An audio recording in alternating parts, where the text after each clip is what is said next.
Come closer for a moment. Let us leave the busy world behind.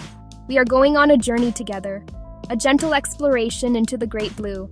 There is no need to rush. We will simply listen. We will watch. The ocean has many stories to tell, whispered on the wind. Carried by the tides, it is a world of immense beauty, a world of quiet wonder. This journey is an invitation to see it, to understand it, to feel its ancient pulse. We will travel from the sunlit surface, down into the darkest depths, meeting the remarkable creatures that call this world home. Let us begin with a single slow breath. Imagine you are standing at the edge of the water. The sun is warm on your skin. You can hear the soft, rhythmic sound of waves arriving on the shore. Each wave is a gentle sigh from the ocean, a greeting from a world so vast it covers most of our planet. Look out at the horizon, where the blue of the water meets the blue of the sky. Light dances upon the surface, creating a million tiny diamonds of pure brilliance. This is where our journey starts, in this place of calm and endless possibility. It is here that we can begin to appreciate the scale and the serene power of the sea. This essay is a quiet guide. It is designed to lead you through the different layers of the ocean, one step at a time. We will not be hurried. We will take our time to observe the lives that unfold in this underwater kingdom. We will learn about the smallest creatures that drift with the currents. We will learn about the largest animals that have ever lived. The purpose is simple, to share the secrets of the sea in a clear and gentle way. It is a promise to reveal the marvels of this hidden realm, from the familiar shores to the mysterious abyss, without overwhelming you with complexity. Our journey is more than just a tour of a distant place. It is a chance to connect with a fundamental part of our world. The ocean holds a special place in our hearts and minds. It can soothe us with its steady rhythm and inspire us with its sheer, magnificent scale. For many of us, it is a source of peace, a place to reflect and feel a sense of perspective. By understanding the sea and its inhabitants a little better, we can deepen this connection. We can find a new appreciation for the blue heart of our planet and the life it sustains. The ocean is far more than just a beautiful expanse of water. It is the very engine of life on Earth, a vital system that touches every living thing. Its currents act like a global circulatory system, moving warm water from the equator towards the poles and cold water back again. This immense movement of water helps to regulate our planet's climate and weather patterns. It shapes the winds, brings the rain that nourishes the land, and keeps our world in a delicate, life-sustaining balance. Without the ocean's constant, steady work, our planet would be a very different and far less hospitable place. Think of the air we breathe. A great deal of the oxygen in our atmosphere does not come from the forests on land.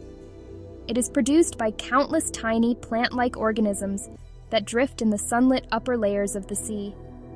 These microscopic life forms, known as phytoplankton, are the foundation of ocean life.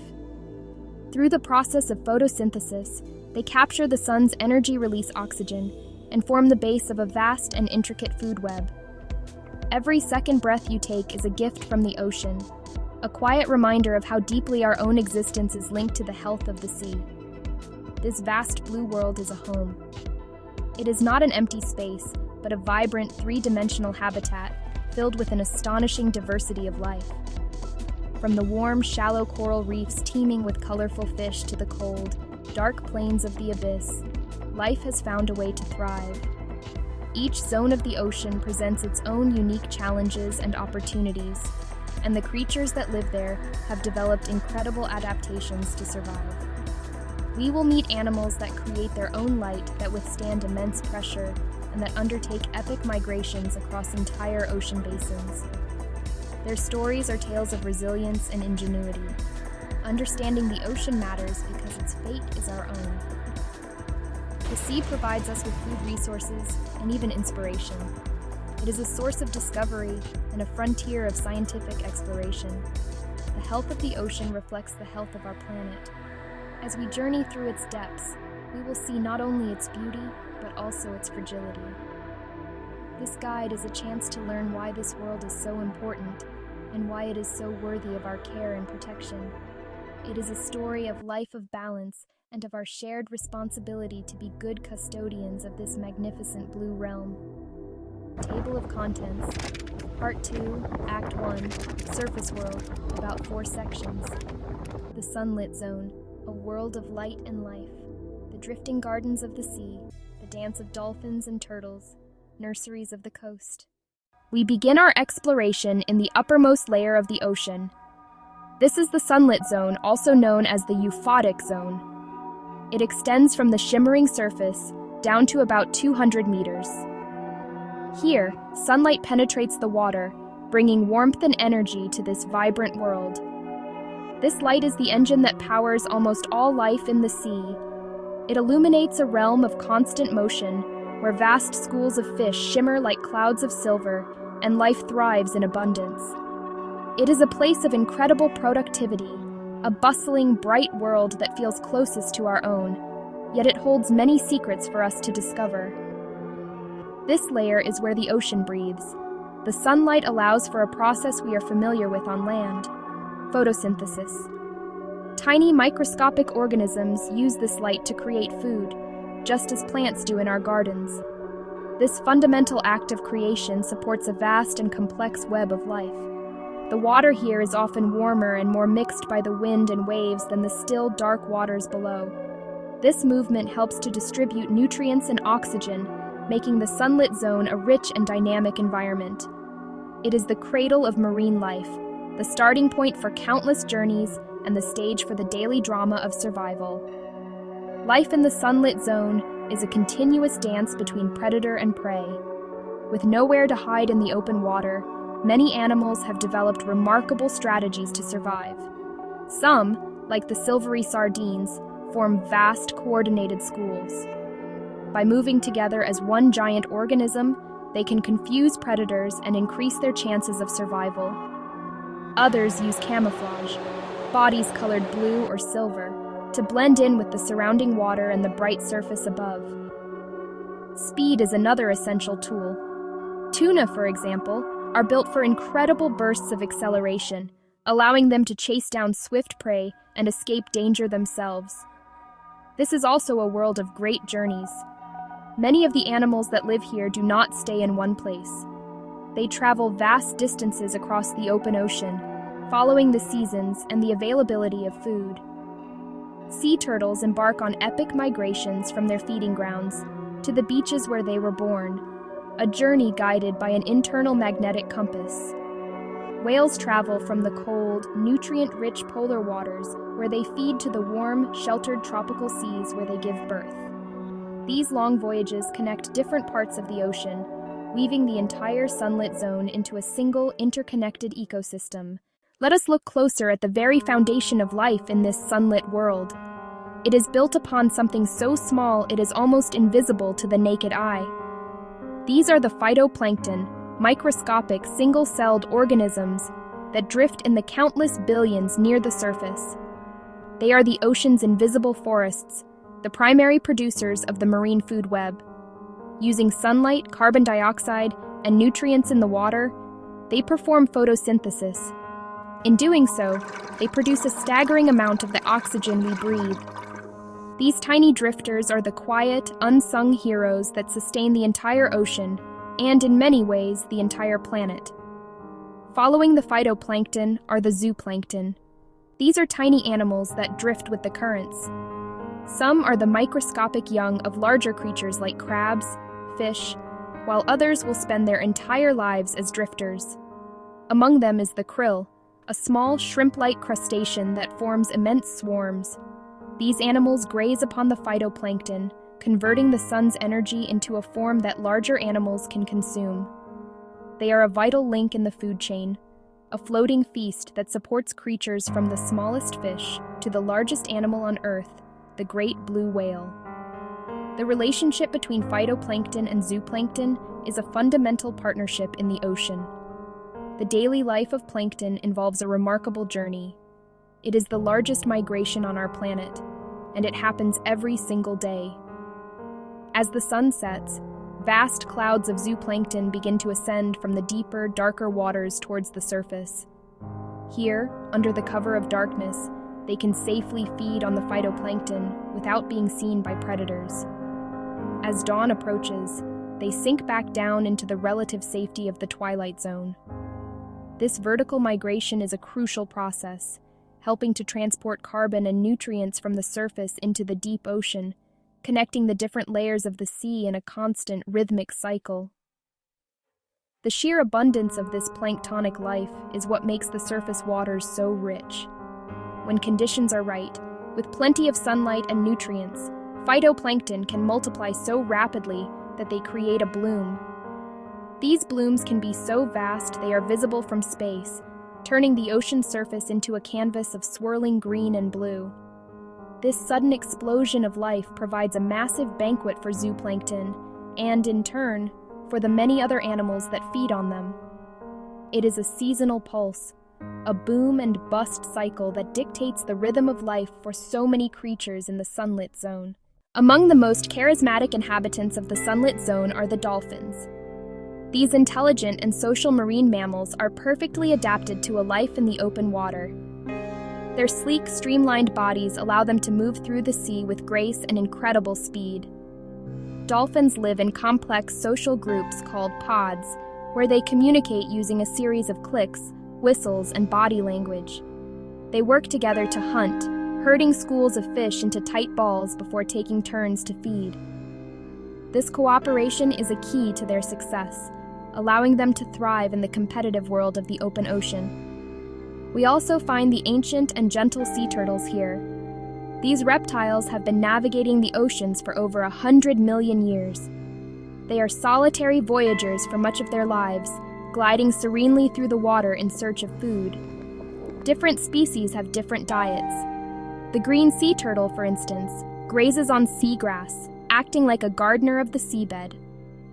The leatherback, the largest of all turtles, feeds almost exclusively on jellyfish, undertaking immense journeys into cold waters to find them. These slow, steady creatures are a symbol of endurance, connecting the land and the sea through their remarkable life cycle. The lives of dolphins and turtles are filled with purpose. A dolphin pod is a dynamic community where knowledge is passed down through generations. The young learn hunting techniques, social rules, and the complex vocalizations of their group from their mothers and other adults. They are also known for their playful behavior, leaping from the water and riding the bow waves of ships, seemingly for the pure joy of it. This intelligence and social complexity make them some of the most fascinating animals in the sea, creatures with which we feel a special and profound connection.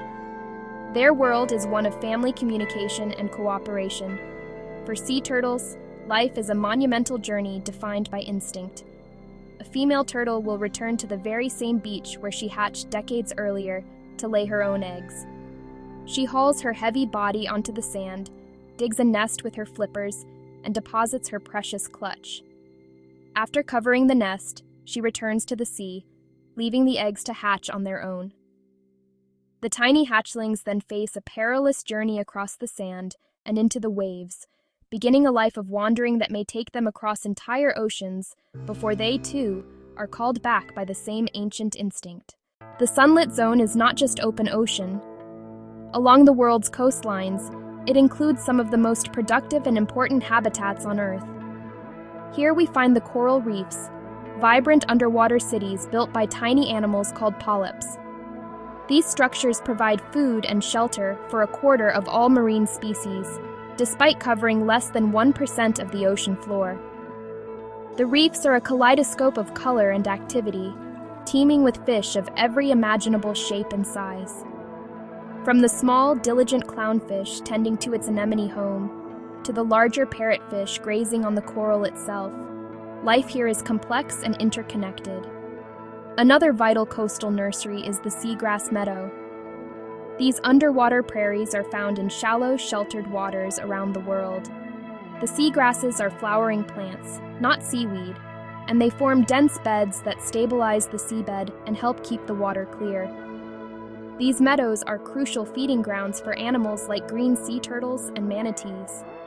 They also serve as a safe haven for the young of many species of fish and invertebrates.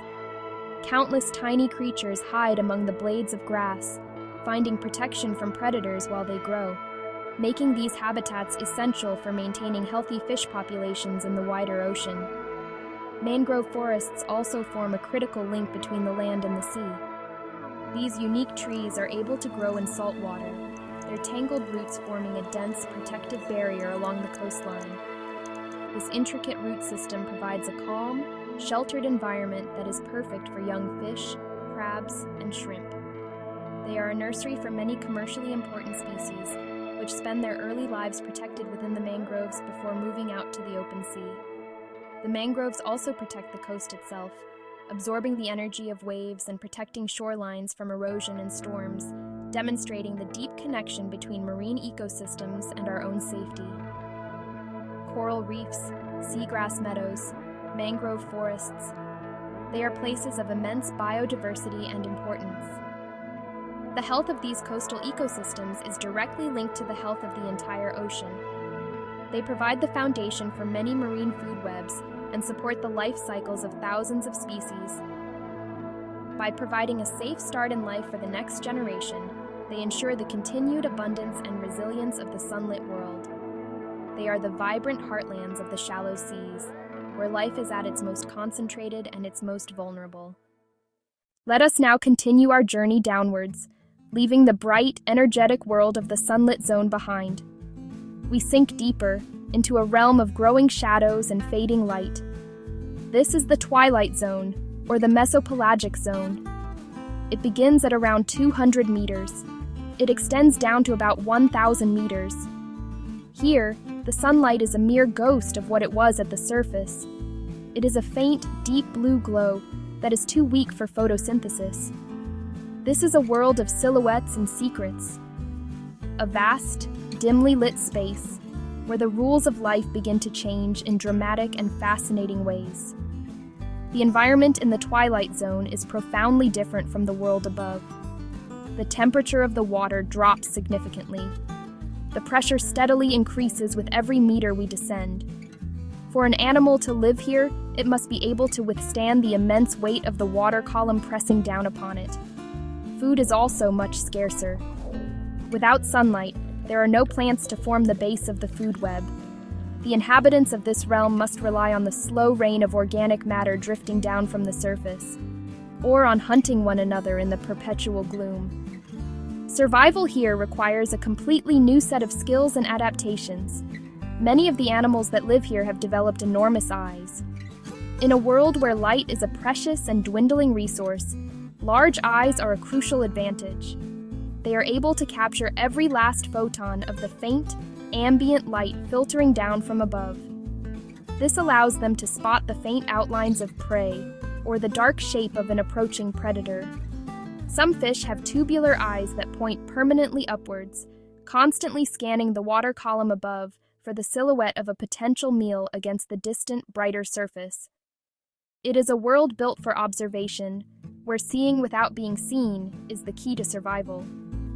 This zone is also a place of transition, a bridge between the world of light and the world of absolute darkness below. Many of its residents do not stay here permanently.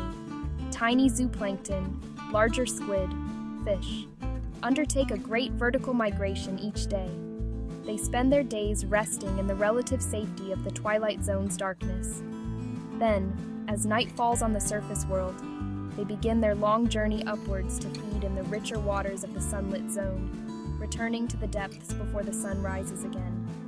This daily pulse connects the two zones in a vital transfer of energy.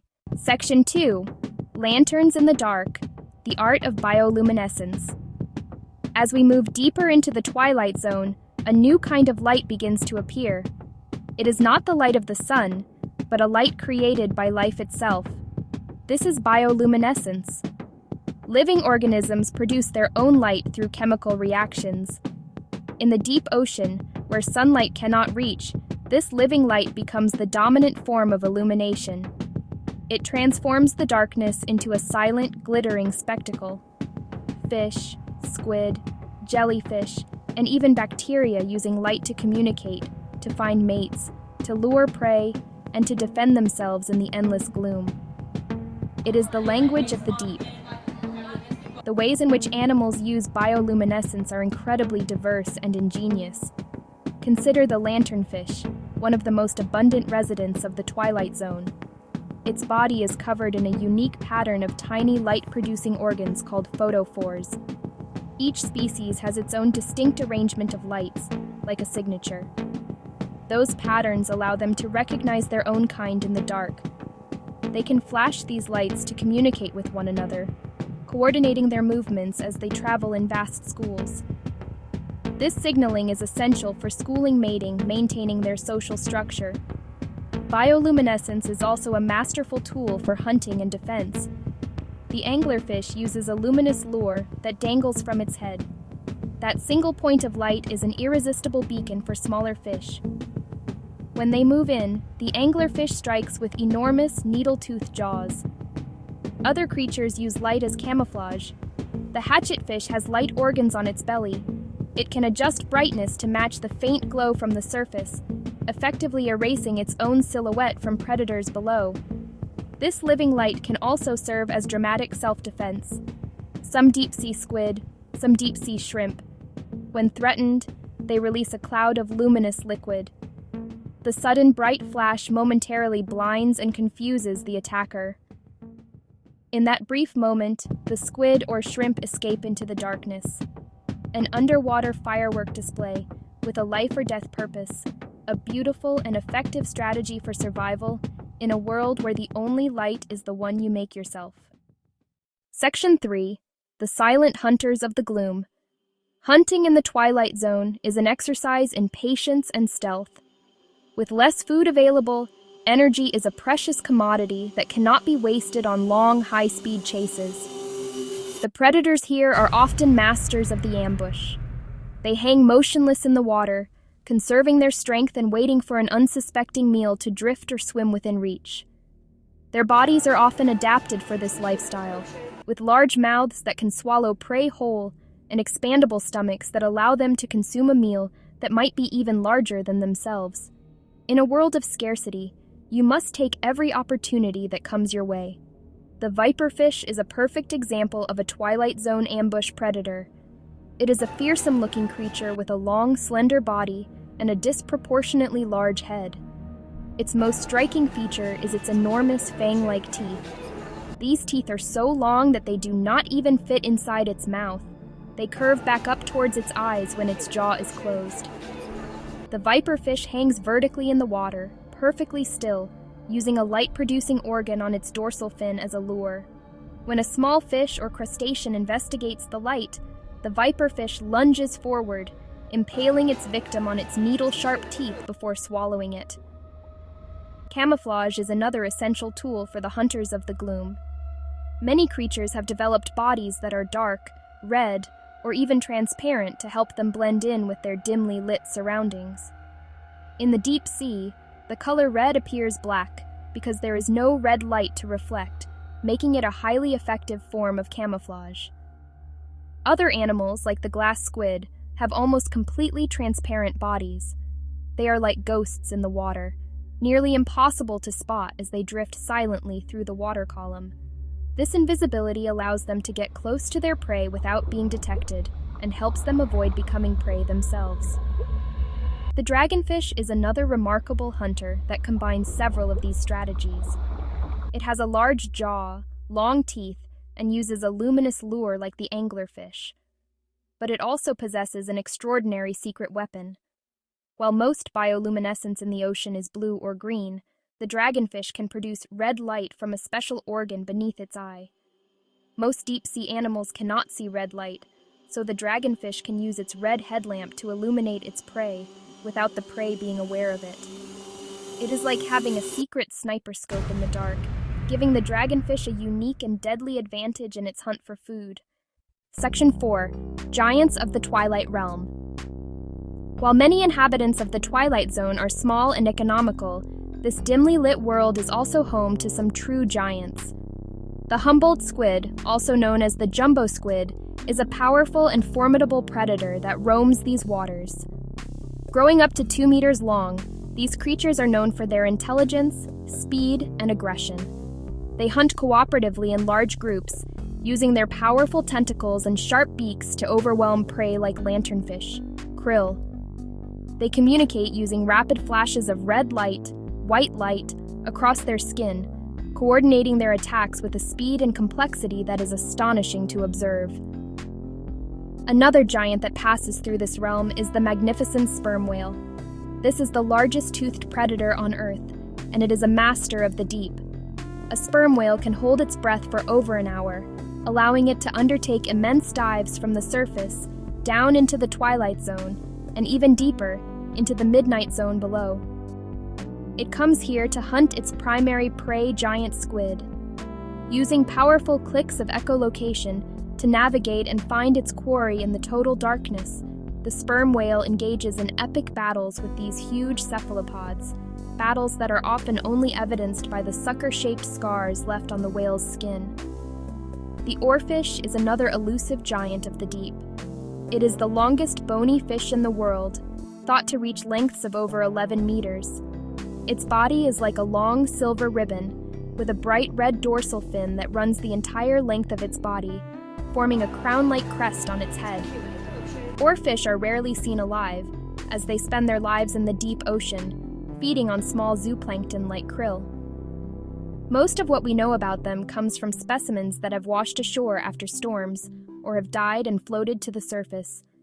Their immense size and strange appearance have likely fueled legends of sea serpents for centuries. These giants of the Twilight Zone play a crucial role in the ecosystem.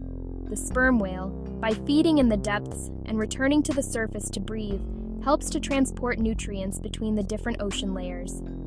This process, known as the whale pump, fertilizes the surface waters, stimulating the growth of phytoplankton. The large predators like the Humboldt squid help to control the populations of smaller animals, maintaining a balance in the food web. The presence of these huge, impressive creatures in such a challenging environment is a testament to the incredible adaptability of life and the vast, untamed nature of the deep ocean. Section 5. Life in the Eternal Night, the Midnight Zone.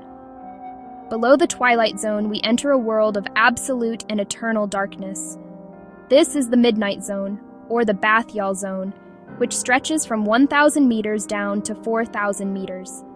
Here, not a single photon of sunlight can penetrate. The only light is the light made by the creatures themselves. Bioluminescent close-up, bioluminescent angler, lure. The water is intensely cold, often just a few degrees above freezing.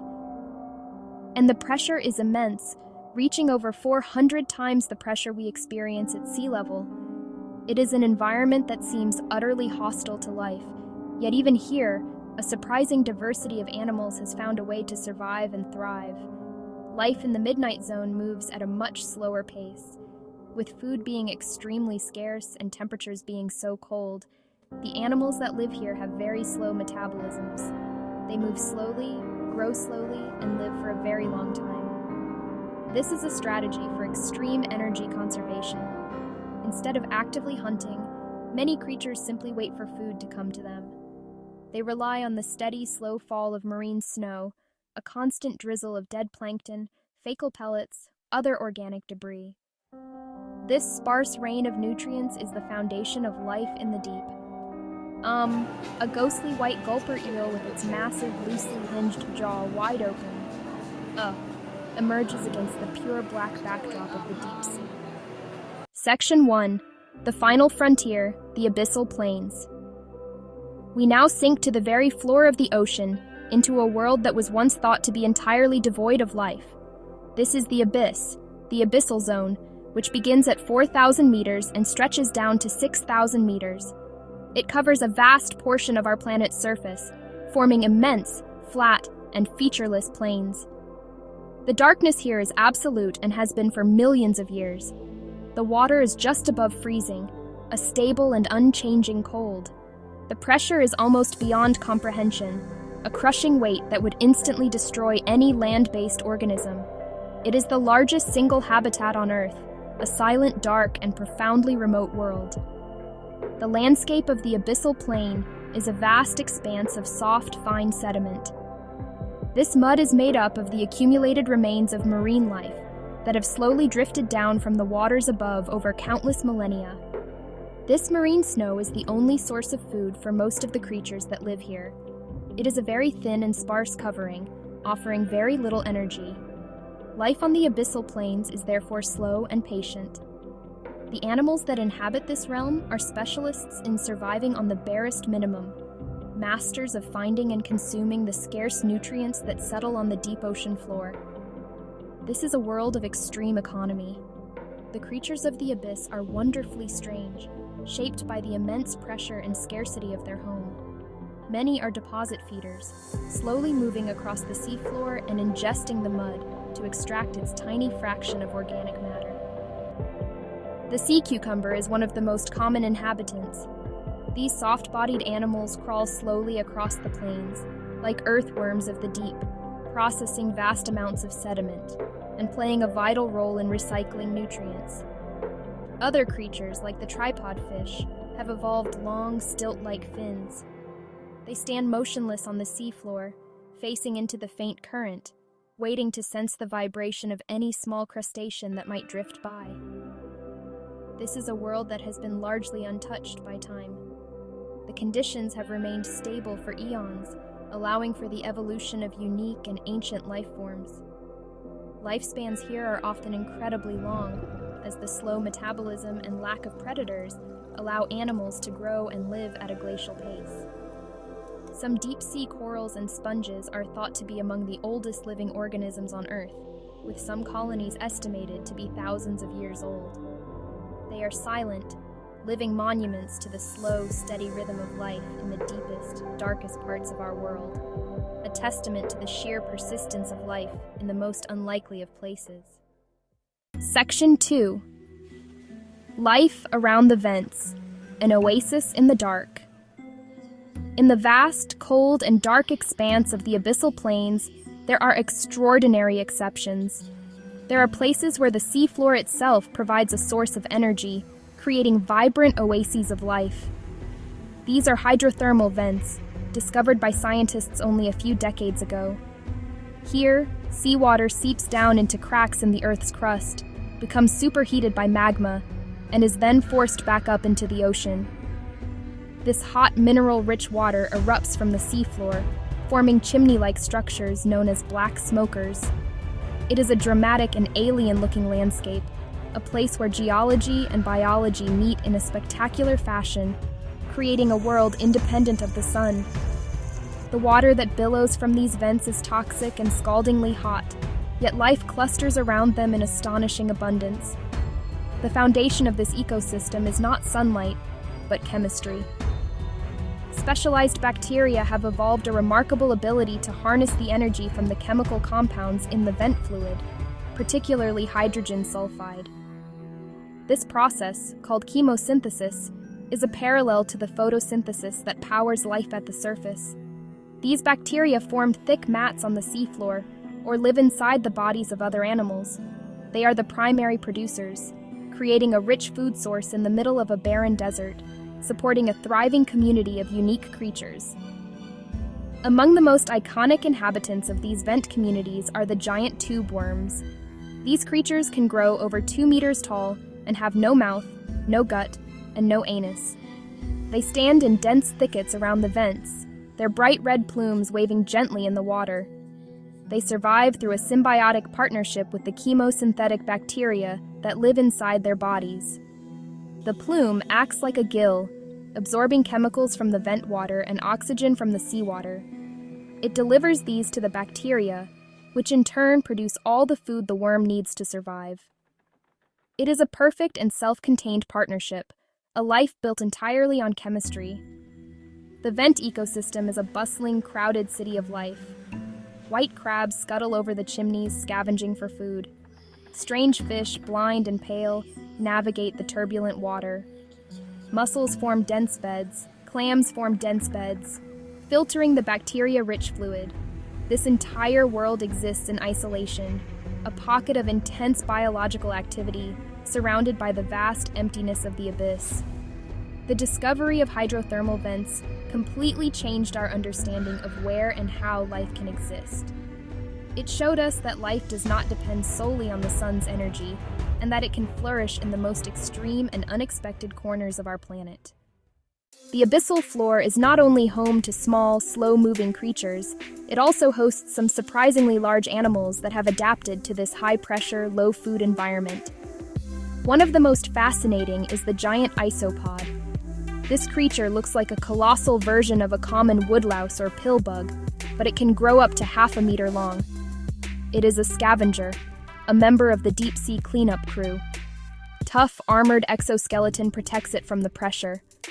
It wanders the seafloor in search of large food falls, such as the carcass of a whale or large fish that has sunk from the surface.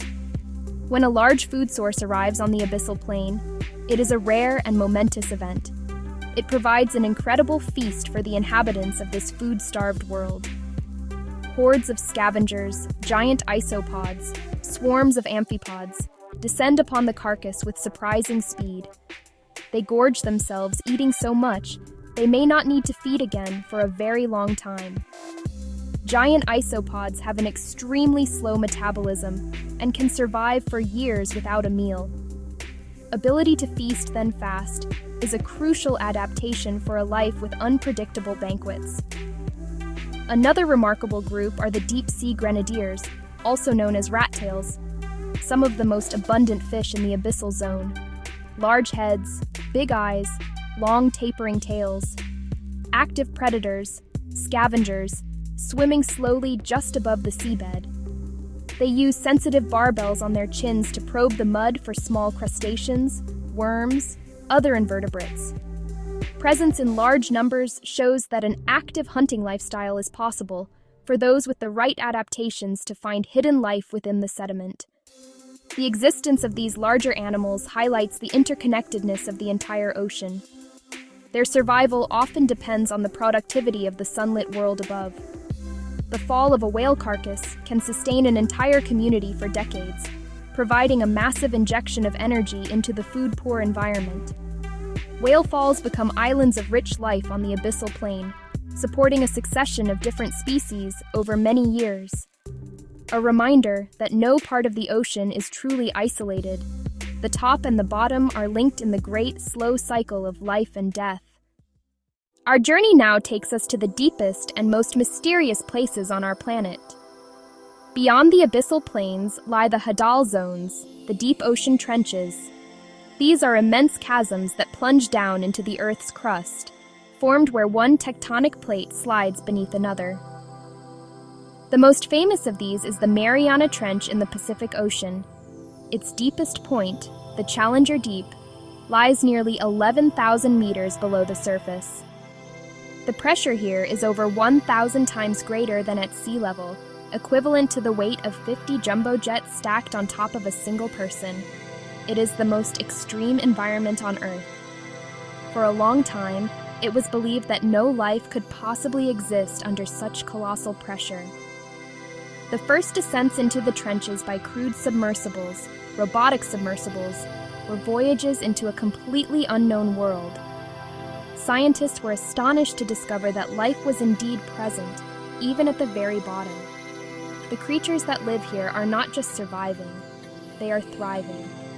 They have evolved unique biological molecules and cell structures, able to function perfectly under pressures that would crush any other living thing. The discovery of life in the Hadal zone pushed the known boundaries of life itself. One of the most remarkable inhabitants of these trenches is the Hadal snailfish. This small, tadpole-shaped, pale, translucent fish has no scales. It is the deepest living fish ever discovered, seemingly delicate yet incredibly resilient. It swims gracefully through the water just above the seafloor, feeding on small crustaceans, feeding on other invertebrates that live in the sediment. Its body is a marvel of biochemical engineering, able to withstand the crushing forces of the deep. It is a symbol of life's tenacity, a soft-bodied creature that has conquered the most pressurized environment on our planet, a place we once thought was lifeless. The trenches act as natural funnels, concentrating organic matter that drifts down from above and slides down the steep trench walls. This makes the bottom of the trenches a surprisingly food-rich environment compared to the surrounding abyssal plains. This concentration of food supports a unique community of animals. Swarms of small crustaceans called amphipods are incredibly abundant here, feeding on the accumulated debris. These amphipods, in turn, become the primary food source for predators like the snailfish. It is a distinct and self-contained ecosystem, a final hidden frontier of life at the very bottom of the sea. Our journey into the abyss and the unknown has shown us a world of extremes. It is a realm of crushing pressure, freezing cold, and eternal darkness. Yet, against all odds, it is a world filled with life. Slow, patient creatures of the abyssal plains, vibrant communities around hydrothermal vents, resilient life in the deepest trenches. The deep ocean is a testament to the incredible adaptability of living things. It is a world that operates on different rules, powered by chemistry instead of sunlight, and moving to a much slower, more ancient rhythm. What we have seen is both wondrous and humbling. What is perhaps most striking about the deep ocean is how little we still know about it. We have more detailed maps of the surface of Mars and the Moon than we do of our own planet's seafloor. More people have stood on the Moon than have visited the deepest part of the ocean. Every time a remotely operated vehicle or a submersible descends into these depths, it has the potential to discover something entirely new. We are constantly finding new species, new geological formations, and new biological processes that challenge our understanding of life on Earth. The deep sea is the largest museum of natural history, and we have only just begun to explore its first hall. This process of discovery is vital. The deep ocean plays a crucial role in regulating our planet's climate and chemistry. Its vast currents sequester huge amounts of carbon and heat, and its biological processes recycle nutrients that are essential for life at the surface. Understanding this remote world is not just a matter of scientific curiosity. It is essential for understanding the health of our entire planet. The surprising discoveries made here, like chemosynthesis, have broadened our ideas about the potential for life to exist on other planets within our solar system and on moons within our solar system. The abyss holds clues not only to the workings of our world, but also to our place in the universe. The mystery of the deep sea is a source of profound wonder. It reminds us that our world is still full of secrets, and that there are vast frontiers yet to be explored. It encourages a sense of humility, a recognition that we are part of a complex and interconnected system that we do not fully understand. As we ascend from these dark, silent depths and return to the familiar world of light, we carry with us this sense of awe. The abyss and the unknown are not empty voids. They are living realms of immense beauty and importance, quietly waiting for us to continue our journey of gentle and respectful discovery. Our journey together is now drawing to a close. We have traveled from the sunlit surface, shimmering with light and life, down into the deepest, darkest trenches on Earth. We have seen the ocean not as a single, uniform body of water, but as a series of interconnected worlds, each with its own unique character and its own remarkable inhabitants. We started by listening to the gentle sound of the waves, and we end with a deeper understanding of the vast, quiet world that lies beneath them. The ocean's stories are endless, and we have shared just a few of them. But these stories leave a lasting impression of beauty, resilience, and profound wonder. We can now picture the different layers of this great blue realm. We remember the sunlit zone, a bustling world powered by the sun, phytoplankton bloom, and dolphins dance. We recall the descent into the twilight zone, a world of shadows and living lights, where creatures with giant eyes hunt in the gloom. We have journeyed further into the eternal night of the midnight zone, and finally to the abyssal plains and trenches, where life thrives against all odds under crushing pressure. From the smallest drifting plankton to the great sperm whale, each creature is a masterpiece of evolution, perfectly suited to its place in this immense, three-dimensional world. This journey has been one of quiet observation. It has been an invitation to appreciate the intricate details of life in the sea. We have seen the clever strategies for survival, the camouflage of the hatchetfish, the patient ambush of the viperfish, and the strange, symbiotic life of the tube worm. We have witnessed the great cycles of life, from the daily vertical migration of plankton to the epic voyages of sea turtles returning to their nesting beaches. The ocean is a place of constant activity, of relationships, of hunting, hiding, and of caring for the next generation. It is a world as complex and as rich as any forest or jungle on land. As we return to the surface in our minds, we carry with us a renewed sense of connection. The ocean is not a distant alien world. It is the heartbeat of our planet, the source of the air we breathe, and the force that shapes our climate. The creatures we have met are not just curiosities, they are our fellow inhabitants on this earth, each playing a vital role in the health of the global ecosystem. The calm and the beauty of the sea can soothe our spirits, and its mysteries can spark our imagination. This deeper appreciation is the first and most important step in our relationship with the Great Blue. Our exploration has revealed a world of incredible beauty, but it has also hinted at its fragility. The ocean, for all its vastness and power, is in a delicate balance. A healthy, colorful coral reef on one side, and a bleached white coral reef on the other. The same systems that make it so resilient are also vulnerable to the changes our modern world is creating.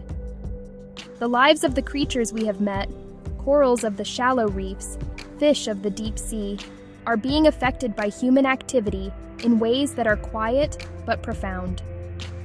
It is important that we acknowledge these challenges, not with fear, but with the same gentle, clear-sighted attention we have given to the ocean's wonders. It is part of the ocean's story today.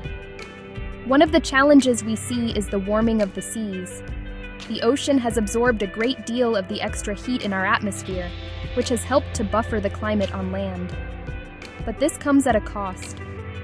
Warmer water affects marine life in many ways. For the vibrant coral reefs, even a small sustained increase in temperature can cause the corals to expel their symbiotic algae, a process known as bleaching.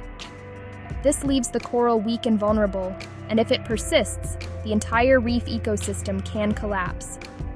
This affects not only the thousands of species that call the reef home, but also the coastal communities that depend on it for food and protection. We also see the growing presence of materials that do not belong in the sea. Plastic, a substance we use every day, often finds its way into the ocean. It does not disappear. It simply breaks down into smaller and smaller pieces. These pieces can be mistaken for food by many marine animals. A sea turtle might mistake a plastic bag for a jellyfish, its natural food. Seabirds can feed small plastic fragments to their chicks. These materials can cause internal injury and starvation, creating a silent threat that pervades all corners of the ocean, from the surface to the very deepest trenches we have explored. The way we gather food from the sea also has a significant impact. Fishing provides sustenance for billions of people, but when it is not managed carefully, it can disrupt the delicate balance of marine ecosystems. Overfishing can deplete the populations of certain species, affecting the entire food web that depends on them. Fishing methods can also unintentionally harm other creatures, such as dolphins, turtles, and seabirds, which get caught as bycatch. The health of our fisheries is directly linked to the health of the ocean as a whole, and finding a sustainable balance is one of the great challenges of our time. Knowing about these challenges is not a reason for despair. It is a call to gentle action. The problems may seem vast, but the solutions can begin with small, simple choices in our own lives. Each of us holds the power to make a positive difference for the ocean. We can start by being mindful of what we use and what we throw away. By choosing to reduce our reliance on single-use plastics, bags, bottles, straws, we can help to lessen the flow of this harmful material into the marine environment. Every piece of plastic that we refuse is one less piece that could end up in the sea. We can also make a difference through the choices we make as consumers. When we buy seafood, we can look for options that are certified as sustainable. This means the fish have been caught in a way that does not deplete the population and minimizes harm to other marine life. By supporting responsible fisheries, We send a powerful message that a healthy ocean is important to us. We can also support organizations that work to establish and protect marine reserves.